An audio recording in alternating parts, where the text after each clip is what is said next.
पढ़ना है जो गोली दर्पण लोग पढ़े थे। गोली दर्पण से संबंधित कुछ परिभाषाएं जैसे कि वक्रता त्रिज्या है, वक्रता केंद्र है, ठीक है, मुख्य अक्ष है, दर्पण का द्वारक है, ये सब चीजें हम लोग पढ़ना है, ठीक है ना। इसमें पहला टॉपिक आपका है वक्रता, बस समझ लीजिए लिखना नहीं है, जैसे आपका 4 से पढ़ के आ रहे हैं।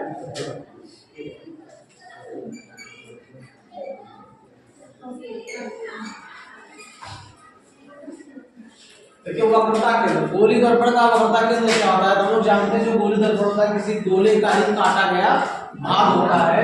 तो बोलेंगे कि गोली दर्पण जिस गोले का भाग होता है उस गोले के केंद्र को क्या करते हैं, वक्रता केंद्र, ठीक है। गोली दर्पण जिस गोले का भाग होता है उस गोले के केंद्र को वक्रता केंद्र कहते हैं, ठीक है ना। ये हो गया आपके वक्रता केंद्र की परिभाषा होगी, एकदम आसान परिभाषा है। दूसरी परिभाषा आपकी है वक्रता त्रिज्या।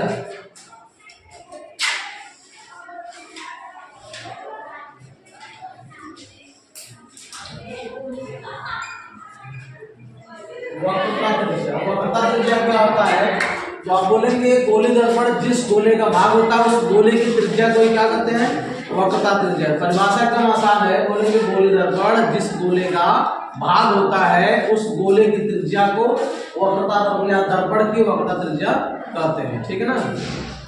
अगला टॉपिक है आपका ध्रुव।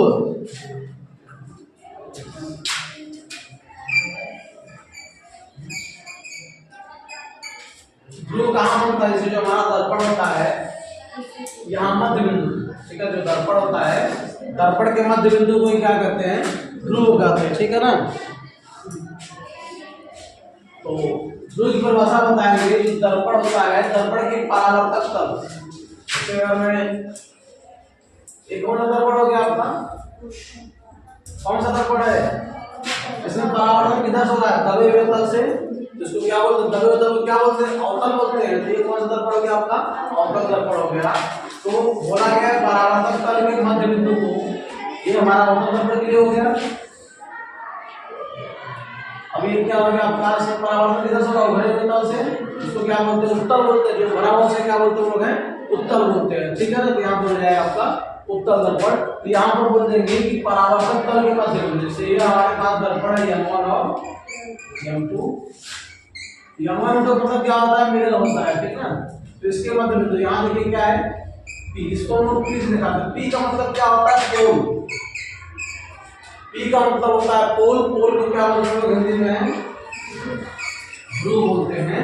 तो ध्रुव की परिभाषा देंगे, परावर्तक तल के मध्य बिंदु को क्या कहते हैं, दर्पण का ध्रुव कहते हैं। दर्पण क्या है, चाहे गोली दर्पण हो, चाहे अवतल दर्पण हो, चाहे फिर समतल दर्पण हो, ठीक है। समतल दर्पण क्या होता है, समतल दर्पण मतलब क्या है, बहुत बड़ा गोला होता है जिसकी त्रिज्या क्या अनंत हो, अनंत मतलब इतनी बड़ी होगी जिसे आपको ज्ञात ना हो, तो उसके काटे हुए तल को क्या कहते हैं, समतल। जैसे देखिए मान लीजिए हमारे पास बहुत बड़ा गोला है, अंडा बन गया,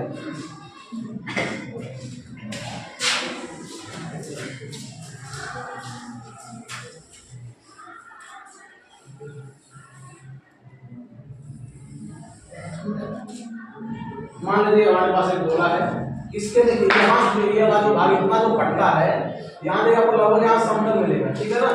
जैसे आपकी पृथ्वी है, ठीक, बहुत बड़ा है, तो आपकी जमीन क्या है, समतल है ना, दिख रही है। और वास्तव में क्या है, जमीन जो होती है वो वक्र टाइप होता है, कर्व जैसा होता है, ठीक है। इसी तरह से समतल दर्पण को क्या मानते हैं, कोई बहुत बड़ा गोला जिसकी त्रिज्या क्या है, अनंत है, उसका एक काटा गया भाग होता है। तो ध्रुव का मतलब क्या हो गया, दर्पण के परावर्तक तल के मध्य बिंदु को क्या बोलते हैं, दर्पण का ध्रुव बोलते हैं, ठीक ना।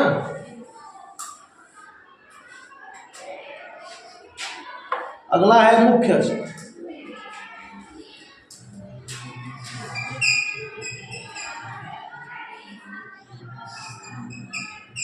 बात ना कीजिए, नहीं समझ आ रहा है, बात ना कीजिए। मुख्य अक्ष क्या होता है, अगर मैं दर्पण की बात करूं, यहाँ पर क्या हो गया आपका, ध्रुव हो गया, ठीक है ना।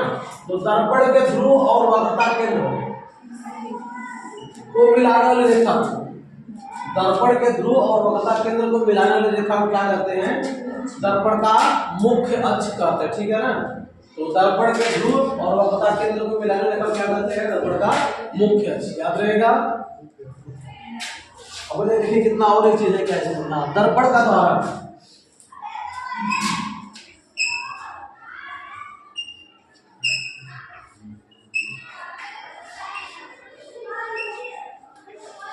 द्वारक का मतलब क्या हो गया, ये चौड़ाई, ठीक है ना।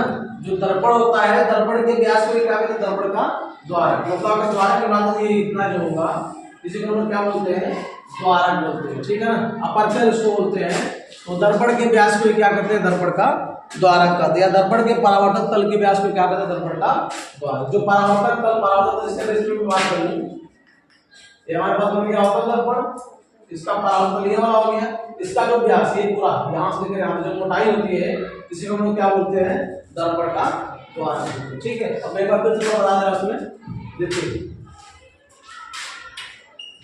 ये वक्रता केंद्र हो गया, ये ध्रुव हो गया, और यहाँ से यहाँ तक दूरी क्या बोलते हैं, वक्रता त्रिज्या का क्लास बता दें इसको है। मुख्य अक्ष ये हो गया, मुख्य अक्ष,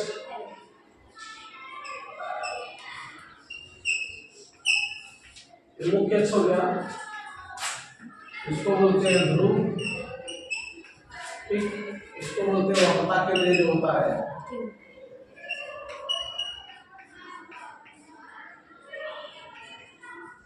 वक्रता केंद्र, वक्रता त्रिज्या हो गया, वक्रता केंद्र हो गया, ध्रुव हो गया, मुख्य अक्ष हो गया, दर्पण का द्वारक। इसको क्या बोलते हैं,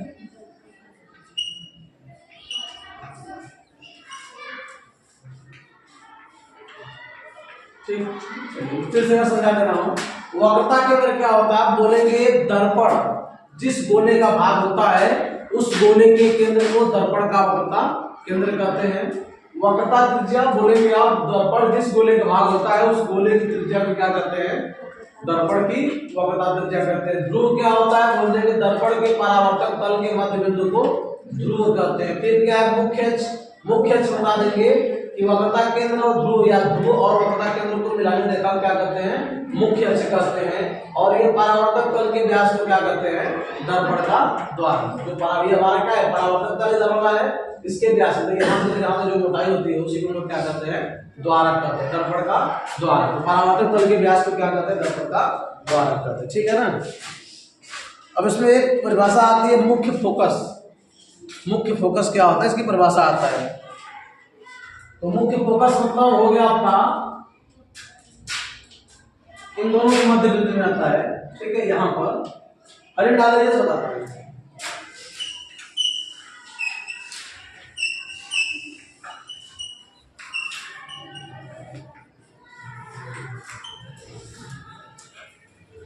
अब हरे डालिएगा मुख्य फोकस, नंबर 1 डालिएगा, छठा नंबर बस। अब सीधा हरे डालिए मुख्य फोकस।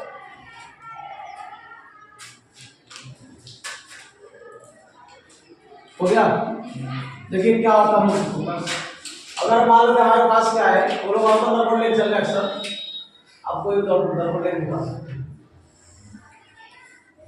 तो इसकी देखिए परिभाषा बताई गई है कि मुख्य अक्ष के समांतर, ये क्या हमारा मुख्य अक्ष है, ये ध्रुव है, यहाँ वक्रता केंद्र C है, और इसी को लोग क्या कहते हैं, मुख्य अक्ष कहते हैं। इसमें देखिए परिभाषा दिया गया, मुख्य अक्ष के समांतर चलने वाले प्रकाश की किरणें।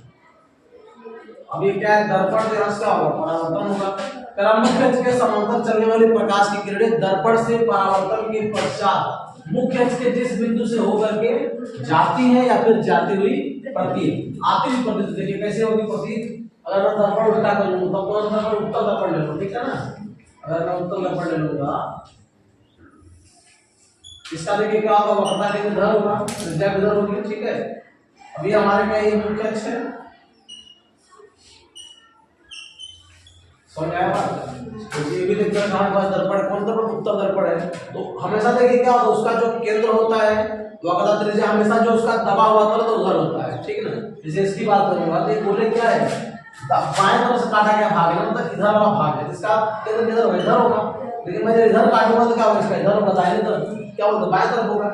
इसका पूरा क्या है, दाहिने तरफ, ठीक है। मतलब इसका वक्रता केंद्र, वक्रता त्रिज्या सब क्या है, दाहिने तरफ, इसका फोकस भी दाहिने तरफ आएगा। तो यहाँ बताया गया दर्पण के मुख्य अक्ष के समांतर चलने वाली प्रकाश की किरणें दर्पण से परावर्तन के पश्चात क्या होती है, मुख्य फोकस के जिस बिंदु से होकर के जाती है या फिर जाती हुई प्रतीत होती है, उसे क्या कहते हैं लोग हैं,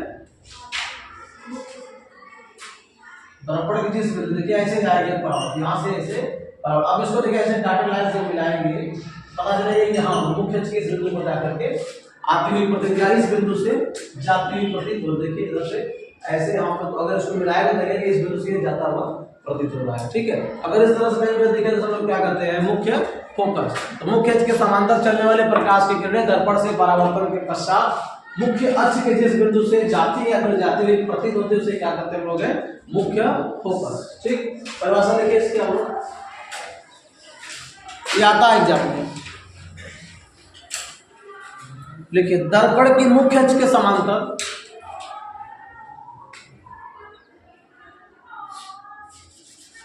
दर्पण की मुख्य अक्ष के समांतर आने वाली प्रकाश की किरणें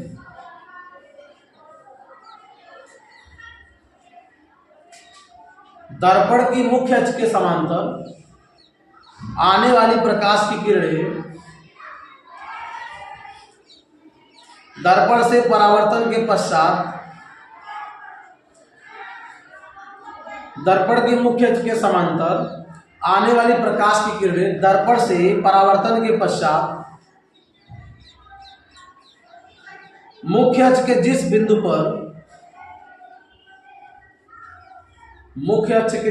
पर या तो वास्तव में मिलती हैं, मुख्य अक्ष के जिस बिंदु पर या तो वास्तव में मिलती हैं या मिलती हुई प्रतीत होती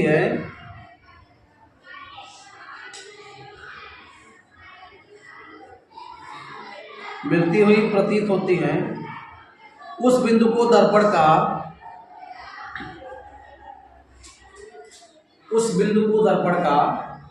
मुख्य फोकस कहते हैं।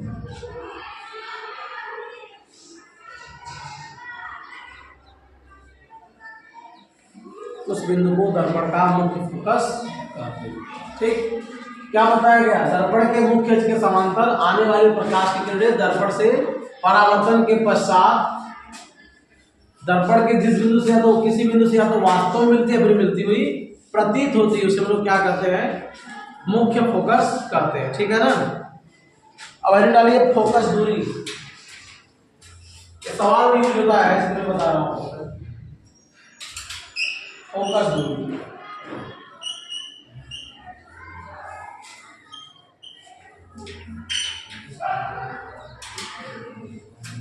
फोकस दूरी देखिए क्या होता है, अगर फोकस दूरी की बात करेंगे हम लोग तो फोकस दूरी मतलब क्या होता है कि फोकस, ये क्या हमारा फोकस है, मुख्य फोकस, ध्रुव और मुख्य फोकस के बीच की दूरी को क्या करते हैं, फोकस दूरी। उसको लोग स्मॉल एफ से दिखाते हैं, ध्रुव और मुख्य फोकस, क्योंकि मुख्य फोकस हम रिसीव करते हैं, ठीक। क्या होगा, ध्रुव और मुख्य फोकस के बीच की दूरी को क्या करते हैं, फोकस दूरी करते हैं। लिखिएगा परिभाषा, लिखिए इसका, दर्पण के ध्रुव से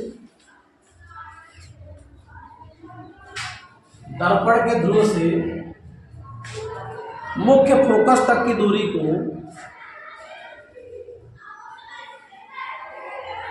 दर्पण के ध्रुव से मुख्य फोकस तक की दूरी को दर्पण की फोकस दूरी कहते हैं।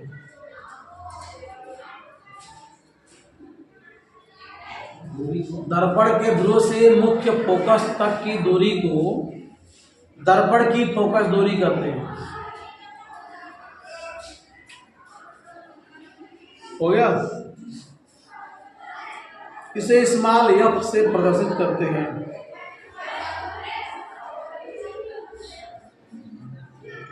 इसे स्मॉल एफ से प्रदर्शित करते हैं। हो गया,